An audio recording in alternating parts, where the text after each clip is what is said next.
Bienvenidas y bienvenidos a una emisión más de la estrategia Aprende en Casa. Yo soy Enrique Rodal y los invito a seguir trabajando con este modelo que llamamos híbrido, que aprovecha algunos recursos de la educación a distancia y los combina con los del salón de clases. Aprovecho para recordarles la importancia de mantener en todo momento buenas medidas de higiene y salud, como lavarnos las manos constantemente o consumir alimentos frescos y bajos en grasas y azúcares. Y para esta sesión, tengo el gusto de presentarles a la profesora Ivonne Cristina Falcón Galindo. Bienvenida, maestra.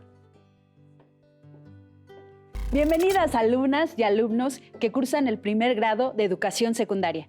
Nuevamente estoy contenta de compartir una sesión más de la asignatura Lengua Materna. En esta sesión trabajaremos sobre varios modelos, un mismo estilo, y revisaremos distintas opciones para redactar una carta formal. Recuerden que el conocimiento lo construimos entre todos, por lo que les recomiendo apoyarse en su maestra o maestro, así como en su libro de texto, para complementar y profundizar su aprendizaje. Durante esta sesión abordaremos el aprendizaje Escribe cartas formales y nos centraremos en el propósito, identificar semejanzas y diferencias en cartas formales. Recuerden que este tipo de documentos tiene la finalidad de asentar por escrito una serie de asuntos y se utilizan para solicitar un trámite o petición a alguna dependencia o persona encargada de alguna institución. ¡Qué interesante, profesora! Eso nos ayudará a comunicarnos por escrito de mejor manera según el objetivo que queramos alcanzar. Los materiales que vamos a utilizar durante nuestra sesión son 1. Libreta de notas. 2. Bolígrafo o lápices. 3. Libro de texto de lengua materna. 4. Recopilación de cartas formales. Les recomiendo tomar notas, así como registrar las dudas, inquietudes o dificultades que puedan surgir durante el planteamiento de la sesión. Estas las podrán resolver al consultar su libro de texto o al reflexionar en torno a los retos que se sugieren. Profesora, las cartas formales se parecen a las cartas informales. Digamos, son mensajes escritos que se intercambian entre dos o más personas.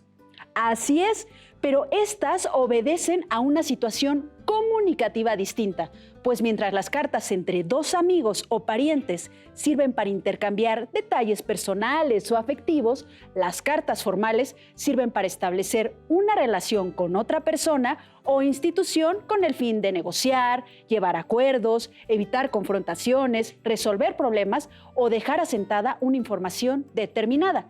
Por ello, la carta formal debe contener toda la información necesaria para que el destinatario, es decir, quien recibe la carta, entienda qué situación queremos tratar. ¡Qué importante! Veo que la carta es un gran ejemplo de cómo el lenguaje escrito es un excelente mecanismo para buscar soluciones. Sí, pero no debe usarse cualquier lenguaje. El lenguaje escrito que se emplea en este tipo de cartas debe ser claro, formal y respetuoso, pues esto garantiza que la comunicación sea fluida y evite malos entendidos. Pero para seguir adelante con nuestra sesión, me gustaría que entre todos hiciéramos un recuento de lo que sabemos sobre las cartas formales. Les pido a alumnas y alumnos que nos ayuden a complementar las siguientes frases. Una carta formal se utiliza para... El lenguaje de una carta formal debe ser... ¿Los elementos que integran una carta son? Profesora, cuando he leído cartas, me he percatado de que todas tienen algunos aspectos en particular, como la fecha, nombre del destinatario, el planteamiento del asunto o desarrollo y la firma de quien le envía. Tienes mucha razón. Y ahora vamos a realizar un reto sobre los elementos que integran las cartas. Pero antes, déjenme decirles que las cartas formales tienen ciertas semejanzas, pero también diferencias, y esto depende de la intención con la que se escriban. Esto dicho, les propongo un reto sobre los elementos que integran una carta formal y en el orden que aparecen. Les pido que lean la lista y enumeren del 1 al 7 según el orden en que se introduce cada elemento. Despedida. Nombre y firma del remitente, es decir, quien envía la carta. Destinatario, persona a la que va dirigida la carta. Encabezado con los datos completos de la institución que la envía. Desarrollo en el que se presentan los detalles del tema. Fecha y ciudad en la que se escribe. Apertura en la que se sintetiza el propósito del mensaje. Cierre en el que se concluye con un resumen y un llamado a hacer algo. Profesora, ¿puedo compartirles mis respuestas? ¡Claro! Perfecto. Dado que he visto algunas cartas formales que contienen estos elementos, creo que puedo haber acertado. Me parece una buena idea. Esto nos servirá para comparar respuestas con nuestras alumnas y alumnos. Creo que lo primero es 1. Encabezado con los datos completos de la institución que le envía. Muy bien. Regularmente, los datos del remitente contienen domicilio y otros datos de quién envía la carta. Suele situarse en la parte superior derecha. Después, pondré la fecha que corresponde a 2. Fecha y ciudad en la que se escribe. La fecha indica cuándo se emitió la carta, así como el lugar desde donde se está escribiendo. Habitualmente, la fecha puede enunciarse a 24 de marzo o a los 24 días del mes de marzo, aunque esta segunda fórmula es menos común y denota mayor formalidad. Otro elemento que integra la carta es el nombre de quien la recibe. Esto es 3. Destinatario, persona a la que va dirigida la carta. Efectivamente, ese es el destinatario. En el caso de un funcionario, se escribe su cargo inmediatamente después de su nombre y se coloca en letras negritas en la parte superior izquierda. ¡Muy bien! Después se incluye la 4. Apertura en la que se sintetiza el propósito del mensaje. Empieza a abordar el tema que se tratará en la carta y, para no entrar con un mensaje frío, empieza con un saludo. El saludo puede ser: estimada señora, apreciable ciudadano, respetable fulano, etc. Y a continuación, si se introduce el tema del que se va a tratar la carta. Enseguida, yo colocaría el número 5. Desarrollo en el que se presentan los detalles del tema. Maestra, yo creo que es el lugar central donde debemos escribir lo más claro posible nuestra idea, para que quede asentada nuestra intención al escribir la carta. Recordemos que dicha intención puede ser una petición, un reclamo o un agradecimiento. Excelente. Continúa, por favor. Una de las partes finales es el 6. Cierre en el que se concluye con un resumen y un llamado a hacer algo. Suele ser en un párrafo distinto al del desarrollo o asunto central y ayuda a reiterar el mensaje y la intención de la carta. Para finalizar, la número 7, despedida, nombre y firma del remitente, es decir, quien envía la carta. La despedida puede formularse de distintas maneras, como: agradezco su atención, reitero mi consideración y respeto, o quedo de usted, entre otras varias, y también suele incluirse en un párrafo distinto. La firma del remitente, quien la envía, va al final de la carta. Este es importante, pues le da autenticidad a la carta, es decir, quien la emite se hace responsable de lo que ha escrito. ¿Cómo les fue a ustedes, alumnas y alumnas? Espero que hayan contrastado sus respuestas, pues de esta forma podremos ir construyendo nuestros aprendizajes.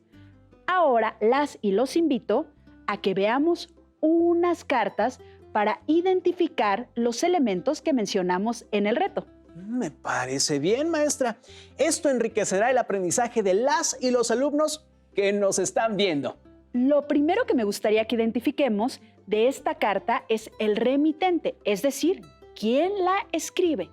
También la intención o propósito específico, que generalmente puede ser agradecimiento, solicitud o petición.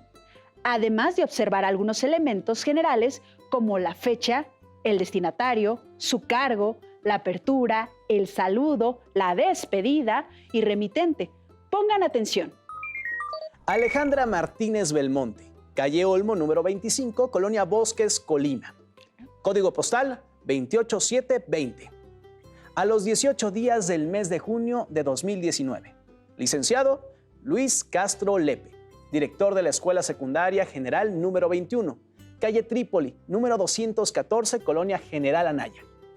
Estimado director, la que suscribe, Alejandra Martínez Belmonte, presidenta de la Sociedad de Alumnos de la Escuela Secundaria General número 21, se dirige a usted para reconocer su labor en el programa Una Escuela Limpia, adquiriendo depósitos de basura para la comunidad escolar, contribuyendo con ello a mejorar la imagen de la escuela y cumplir el lema escolar de Educar con Valores.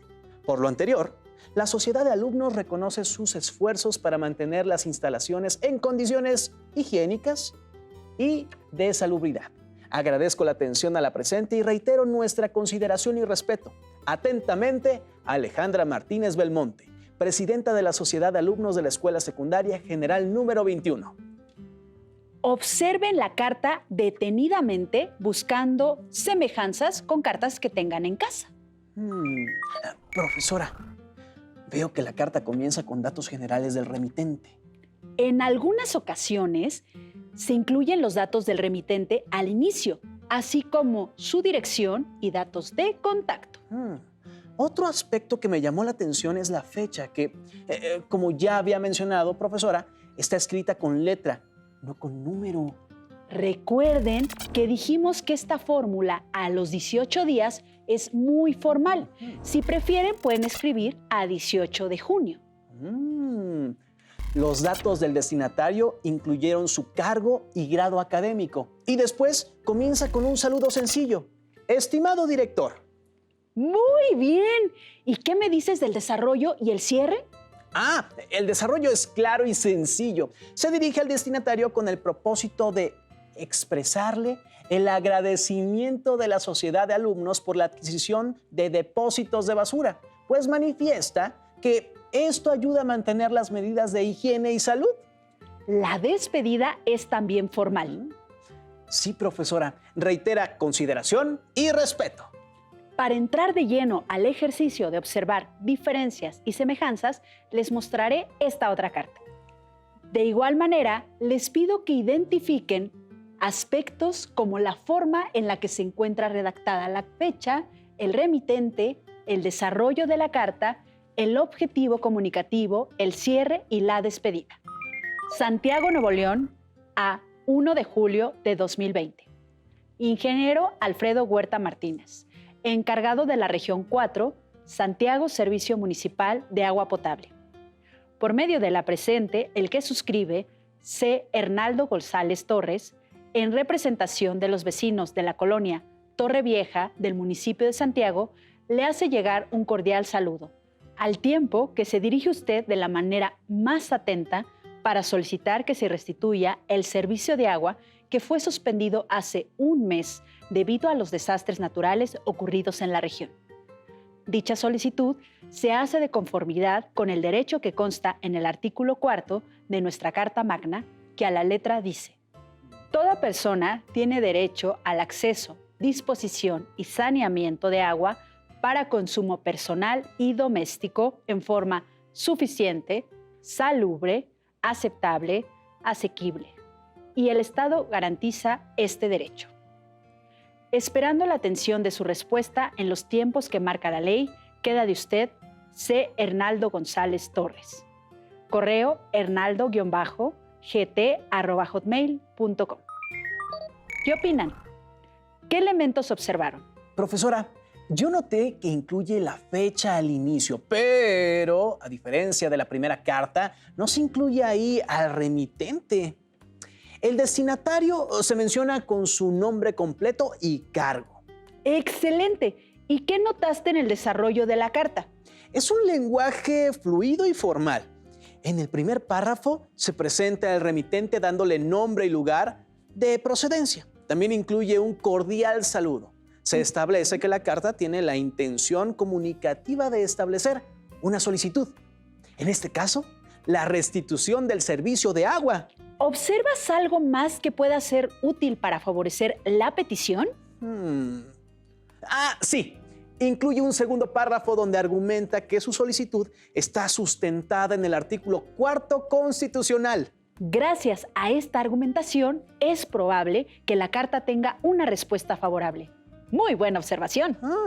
Por último, se despide en espera de una respuesta en los términos que marca la ley y deja sus datos. Muy bien.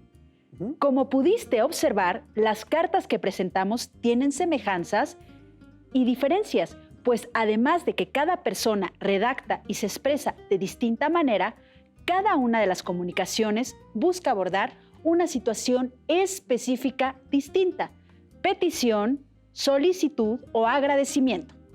Ahora, los reto para que entre todos vayamos complementando un cuadro comparativo.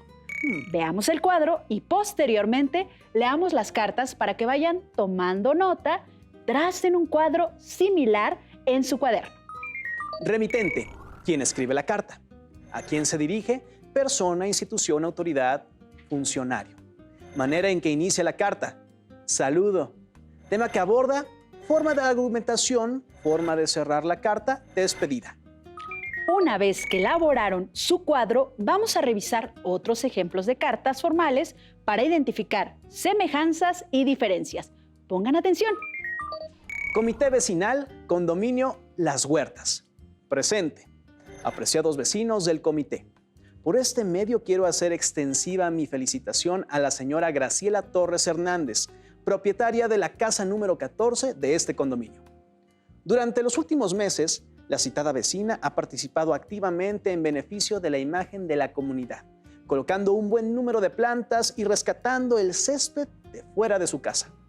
Cabe mencionar que todos estos arreglos no solo han corrido por su cuenta, sino que han sido realizados sin afectar otras propiedades. Por otra parte, me gustaría convocar al resto de los vecinos a realizar aportaciones semejantes, en la medida de las posibilidades de cada uno. Creo que es un compromiso que podemos adquirir y que a la larga representará beneficios para todos, pues viviremos en un lugar con mayores áreas verdes y mejor imagen. Por lo anterior, pido su intervención para organizar una junta en la que podamos conversar sobre la propuesta y determinar qué acciones podrían mejorar nuestra privada, en el entendido de que se buscará no afectar la economía de los propietarios. Sin más por el momento, me despido de ustedes. Cordialmente, Ana María Sánchez Ayala. Casa 13, condominio Las Huertas.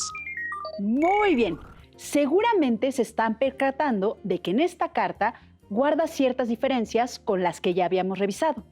Vayan haciendo sus anotaciones. Sigamos.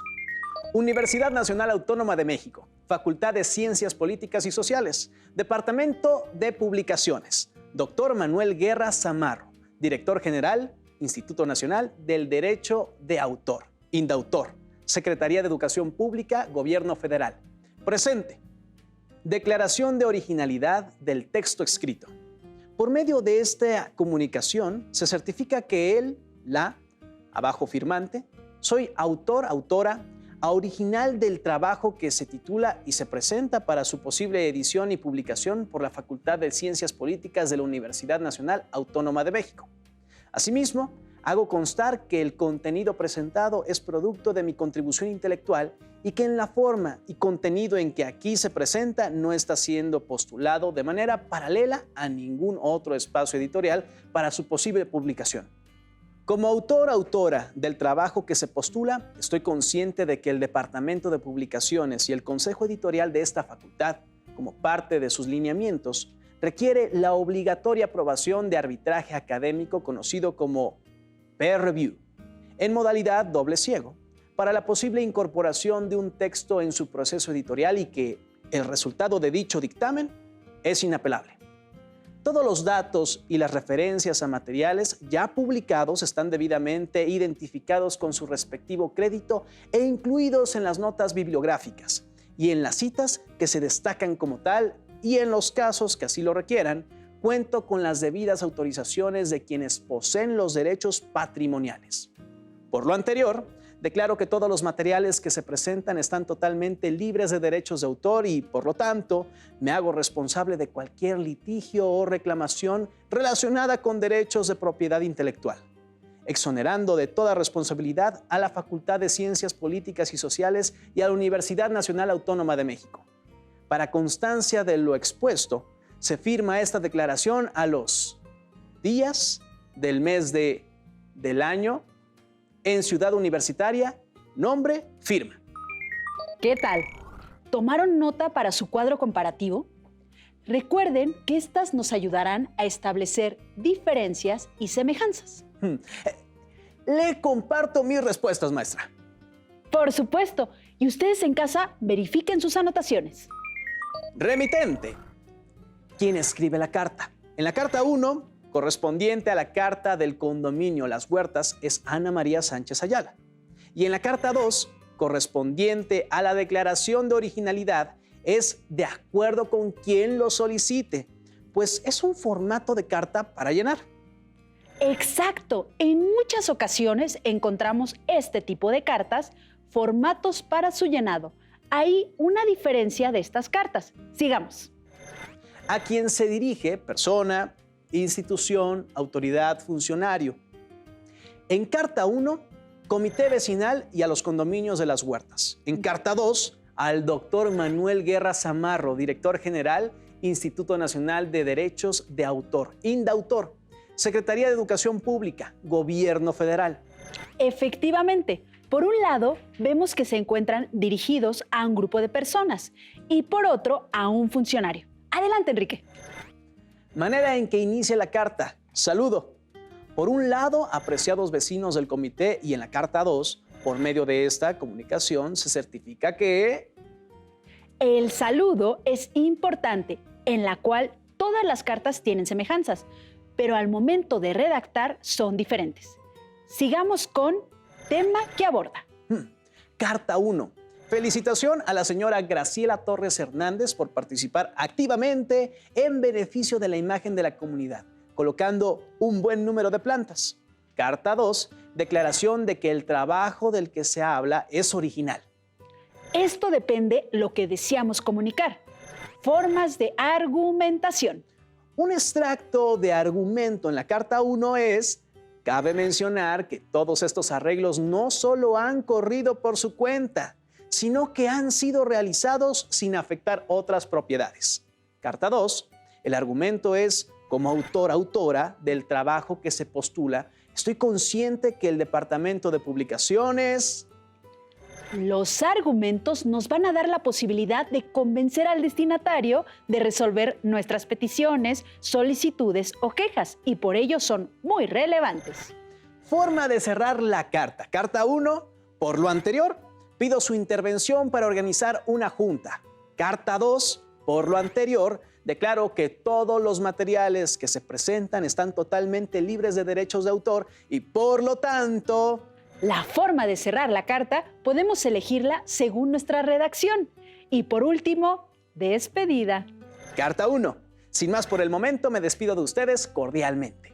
Carta 2. Para constancia de lo expuesto. ¡Excelente! Fíjate que las despedidas son formales y hay varias maneras de redactarlas. Antes de terminar con la sesión, quiero hacerles unas recomendaciones generales para la creación de cartas formales. Utilizar el lenguaje apropiado. Usar adecuadamente los signos de puntuación, comas, punto y coma, puntos. Cuidar la ortografía. Usar correctamente las mayúsculas y minúsculas. Antes de despedirnos, les recomendamos consultar en su libro de texto El aprendizaje esperado. Escribe cartas formales, en especial la sección dedicada a identificar semejanzas y diferencias en cartas formales y realizar las actividades que se propongan. Listo, terminamos. Antes de retirarme, les pido que disfruten el seguir aprendiendo y agradezco su dedicación y esfuerzo. Les agradezco su atención y les invito a que continúen aprendiendo. Y por supuesto, que sigamos adelante en este ciclo escolar. Aún nos queda mucho por explorar y descubrir. Así que nos vemos aquí en Aprende en Casa. ¡Hasta pronto! ¡Hasta pronto! Pues maestra, vamos a redactar una Vamos. carta, ¿no? Usted por allá, yo por acá. Si tienes dudas o necesitas ayuda, llama al Centro de Apoyo Pedagógico a Distancia. El número de teléfono para secundaria es el 55 36 01 71 23. Si requieres consultar los libros de texto en versión digital, recuerda que los puedes encontrar en la página conalitech.cep.gov.mx. Y recuerda que también cuentas con el sitio aprendeencasa.cep.gov.mx, en donde podrás ver nuevamente los videos de los programas y además encontrarás actividades para fortalecer tus aprendizajes. También te invitamos a que consultes las plataformas nuevaescuelamexicana.cep.gov.mx y tripulantes.cep.gov.mx.